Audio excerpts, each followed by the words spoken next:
Jeg spørger mig, hvad er det bedste ved at tømre? Det bedste ved at være tømmer, det er jo, når man kan gå udenfor i det dejlige vejr. Ja.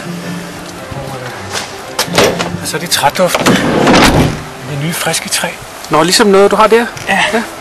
Er det sådan noget kernesundt træ? Ja, det her, det er kernetræ. Ja. Det er Jeg kan jo se sådan noget. Du har god orden i din bil der. Er det vigtigt for dig, at du har orden i din bil? Det betyder alt. Altså, når værktøjet er i orden og bilen er i orden, så er arbejdet en fornøjelse at kunne udføre. Ja.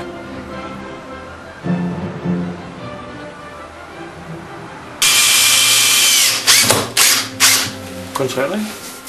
Og altid. Det er jo præcisionsarbejde. Har du den? Er det kassen? Prøv lige at sige det igen. Prøv lige at sige det ord igen, du sagde.